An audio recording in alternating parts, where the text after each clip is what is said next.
place terminée, je vais pouvoir m'attaquer à la partie usinage. Donc la première chose dans la partie usinage, ça va être de sélectionner la machine. On a un onglet machine. Moi, je veux faire du fraisage, donc je vais voir ce qu'il me propose dans le fraisage. On a une gestion des listes, on peut aller chercher dans la liste existante. Moi, j'ai déjà utilisé le RCV 300, donc il me le propose par défaut. Je vais sélectionner le RCV 300. Une fois que j'ai créé et validé ma machine, je me retrouve ici avec un nouvel onglet propriété dans lequel on va me proposer configuration du brut. Je double-clique sur configuration du brut et il m'ouvre la page pour configurer mon brut. Mon brut est prismatique, hein, là je suis en fraisage simple. Il me demande de quelle pièce il s'agit, je sélectionne ma pièce et je dis fin de sélection. Il me propose un brut par défaut, avec une origine positionnée, lui, au centre supérieur de la pièce. On va pouvoir modifier tout ça.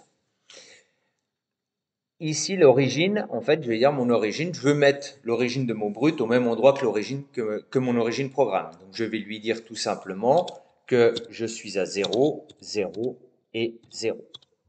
Donc là, il me l'a placé. Vous voyez que par défaut, il me met le centre et sur la face supérieure de mon brut. Donc là, je vais dire non, non, mon origine programme, mon origine brute, c'est la même que mon origine programme. Et je vais pouvoir modifier mon brut. Il me dit 35, ben, il fait 35. 25 en largeur, il fait 25. Par contre, il ne fait pas 13, il fait 15 mm d'épaisseur. Et là, ici, on voit la surépaisseur qui s'est mise au-dessus. Donc attention, si vous restez avec si vous mettez une origine programme au centre, une origine brute au centre, quand vous allez lui donner des surépaisseurs, il va vous rajouter des deux côtés. Les surépaisseurs, il va vous les rajouter des deux côtés. Ici, par exemple, j'ai mis 15. Si j'étais au milieu, ben, il m'aurait rajouté 1,5 mm au-dessus, 1,5 mm en dessous. Donc cette position-là n'a pas d'incidence sur la programmation. Il va juste avoir une incidence quand vous allez vouloir définir réellement votre brut et l'endroit où vous voulez laisser les surépaisseurs. Donc là, j'ai fini de créer mon brut. Je peux valider. J'ai mon brut, j'ai ma pièce, j'ai mon origine programme. Donc maintenant, je peux passer directement aux usinages. Ici, j'ai l'onglet usinage qui est apparu. Je veux lui dire, je veux faire quoi? En premier lieu, je veux faire un surfaçage. Surfaçage, je veux surfacer le brut, donc je ne sélectionne rien et je valide. Donc le type de parcours, c'est surfaçage. Vous voyez qu'on peut encore changer de type d'opération si l'on souhaite. Outil, je vais pouvoir créer mon outil. Ici, dans le grand onglet blanc, je fais un clic droit et je lui dis créer un outil. C'est une fraise droite. C'est une fraise de diamètre 50 que nous avons. On peut modifier ses caractéristiques. Le diamètre de queue ne fait que 40. On a une hauteur de coupe de 15 mm, nos plaquettes font 15. Et au-dessus, on a une partie qui reste, qui n'est pas coupante en fait. Au niveau de la finaliser les produits, je peux lui dire à quel endroit, nous on veut le monter à l'emplacement 2. Je peux lui donner les conditions de coupe, c'est une fraise carbure, on est dans un alliage aluminium, on va lui mettre 250 mètres minutes. Et ici, on va lui mettre un dixième d'avance par dent. Et il recalcule automatiquement les fréquences de rotation et vitesse d'avance. J'ai fini de créer mon outil, je fais terminer, mon outil apparaît cette fois-ci ici. Je peux éventuellement créer le porte-outil. Dans un premier temps, on va faire simple. Paramètres de coupe, ici il me propose plusieurs choses. Unidirectionnel, c'est-à-dire qu'il va faire des sauts. En zigzag, il va faire des allers-retours. Là, ici, ma fraise étant plus large que ma pièce, je dis je fais une seule passe. Il me propose de laisser une surépaisseur de 1 mm au fond. Non, je lui mets 0. Je fais directement le surfaçage en finition. Je n'ai pas besoin de surépaisseur dans le fond. Les paramètres de transition. Ici, moi, je préfère être en absolu. Comme ça, les valeurs qui me marquent correspondent à des valeurs réelles, distance réelle par rapport à mon origine.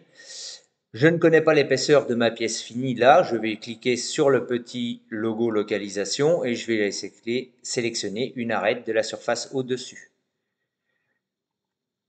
Il m'a dit je suis à 13,5. Mon brut fait 15, il le reconnaît. La garde, soit je la laisse en relatif à 10, soit je veux réellement voir les coordonnées par rapport à l'origine programme, et là je peux lui mettre, je mets 20 mm au-dessus. Et ici, si je veux les coordonnées par rapport à l'origine programme, je vais lui dire, je viens à 50 mm au-dessus. Une fois que j'ai fait ça, bah, j'ai plus grand chose à modifier. J'oublie pas de lui mettre le lubrifiant si je veux un programme qui soit réellement fonctionnel sans rien avoir à modifier, M8. Et je vais pouvoir valider mon surfaçage. Et là, on voit la trajectoire du surfaçage qui apparaît. Opération suivante, je veux faire un contournage, donc je retourne dans l'usinage, je vais dire je veux faire simplement un contournage. Cette fois-ci, je vais sélectionner une arête, je vais sélectionner tout le tour. Donc là, il va prendre ce qu'on appelle, parce que Mastercam appelle c'est pas un contour en fait, je ne sais plus comment il appelle ça. Et là, je clique, il me prend le tour complet. Vous avez vu qu'il a mis une flèche verte. Attention, la position de la flèche verte va être le début et la fin du contournage. Donc, il va rentrer par ici, il va ressortir par ici. Et le sens de la flèche va vous donner le sens d'usinage. Donc, faites attention de ne pas usiner en opposition, à moins que vous souhaitiez le faire vraiment en opposition. Je valide. Je vais pouvoir, dans les outils, créer un nouvel outil. Créer un outil. Je reprends une fraise droite. C'est une fraise de taille, diamètre 10. Je vais la mettre à l'emplacement 3. Cette fois-ci, c'est une fraise en ARS, donc je vais laisser les conditions de coupe proposées. Terminé sur la création de l'outil. Je sélectionne donc mon outil 3. Paramètres de coupe, ordinateur, ça veut dire qu'il va piloter le centre de l'outil. Enfin, il va pas tenir compte du rayon de l'outil. Donc là, je vais dire armoire pour avoir un G41 et qui puisse tenir compte que mon outil ne fait pas exactement 10. Je vais lui donner la valeur réelle de mon outil. Profondeur de passe en ébauche, on veut 2 mm. Entrée-sortie, on va lui laisser pour le moment par défaut ce qu'il nous propose et on verra à la simulation s'il faut agrandir ou pas, ou rétrécir si on veut gagner du temps, les positions. Paramètres de transition, donc le brut, il me dit que le brut fait 15. C'est faux, le brut ne fait plus 15. Maintenant, j'ai fait un surfaçage, donc le brut commence ici. La profondeur à usiner, c'est celle au fond ici. On va lui mettre en absolu pour avoir des valeurs correspondantes à une distance par rapport à l'origine programme. Voilà. La garde, je vais lui remettre aussi en absolu. On est à 13, on rajoute 10 mm, donc on va se mettre à 23 en distance de garde. Et au niveau du retrait, une fois que j'ai fini mes usinages, avant de changer d'opération, on peut remonter. Non, j'ai fait une fausse manip. Là, on revient là, on va remonter à 50. J'oublie pas de lui mettre le lubrifiant, pareil, hein, M8, et je valide. Donc là, il me met qu'il ne peut pas gérer les collisions, on valide, il passe outre. Donc là, j'ai mis mon contournage qui est fait. Je veux ensuite faire le contournage du congé. Là, je refais la même opération, contournage, toujours sur cette esquisse-là. Donc là, j'ai mis le point d'amorce, un point d'entrée ailleurs. Je vais lui dire mon outil, clic droit, créer un outil. C'est une fraise de forme, elle est là, fraise à rayon. Je vais double-cliquer dessus. Le diamètre du bout, on peut lui laisser 6. Le rayon, c'est un rayon de 3. Après, à vous de voir exactement les définitions de votre outil, hein.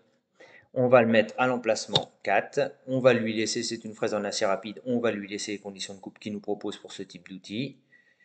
Je fais terminer. Avec cet outil-là, paramètres de coupe, on est toujours en armoire, donc ça je ne vais pas y toucher.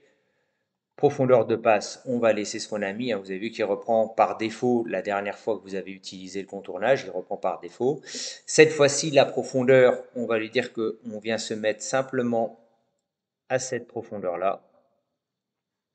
Alors, il ne l'a pas pris. Voilà. On vient se mettre à 10,5. Le dessus du brut, cette fois-ci, on est là puisqu'on avait fait déjà. Et il a gardé les valeurs que je lui avais données au préalable. Je rajoute du lubrifiant. Ah ben, il y est resté d'ailleurs. Je valide. Et là, je viens faire le contournage avec ma fraise.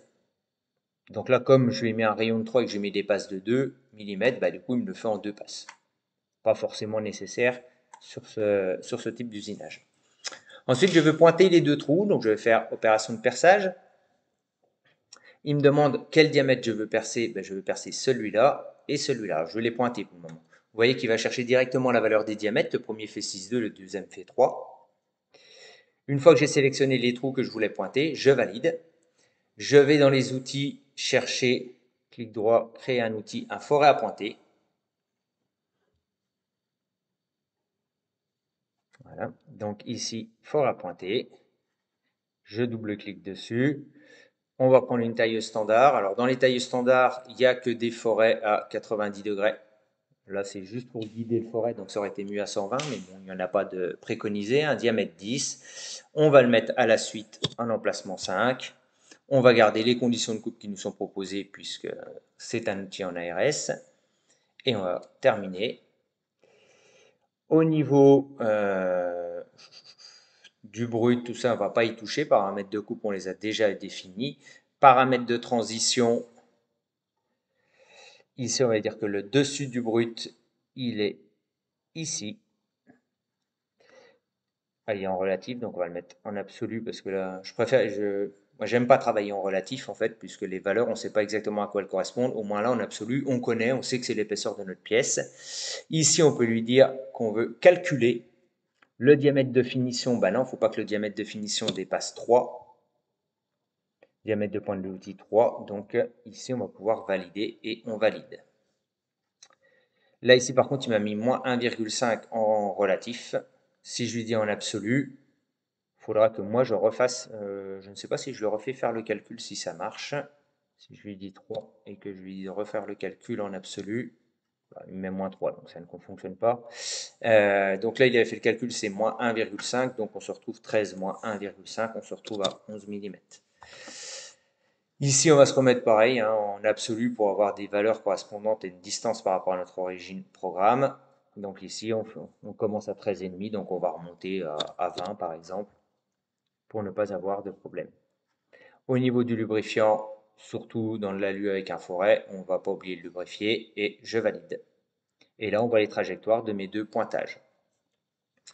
Je vais ensuite pouvoir faire le perçage, donc fonction perçage, uniquement ce diamètre-là. Il me dit qu'il fait diamètre 6,2, donc ici dans mes outils, je vais aller choisir un outil. Clic droit, créer un outil. Hop là, j'ai cliqué à côté, c'est pas ça que je voulais faire. Clic droit, créer un outil. Je vais chercher un forêt de diamètre 6,2. Donc un forêt, je double-clique dessus. Diamètre taille standard. Donc ici le 6,2. On va descendre la barre ici parce que ça va aller plus vite. Il y en a beaucoup. Je vais trouver, hop, je suis allé trop bas. Le 6,2, un forêt de 6,2. Forêt 6,2. Je le mets à l'emplacement 6 dans la machine. Je vais garder ces conditions de coupe qui correspondent à des conditions de coupe pour un forêt en ARS. Terminé. Paramètres de transition. Là, on va lui dire qu'on vient à 0 puisqu'on passe à travers. On va pouvoir paramètres de coupe. De toute façon, je n'ai pas fait pour l'autre, mais c'est pareil. J'ai 81, j'ai 82. Après, ici, nous, on peut lui donner aussi un perçage de débourrage puisque on est dans de l'alliage d'aluminium. Incrément, on va lui dire notre forêt fait 6,2, tous les 6 mm, tu ressors pour évacuer le copeau. On valide. Et là, on a notre cycle de perçage. Je ne vous fais pas le deuxième cycle de perçage, c'est exactement la même chose.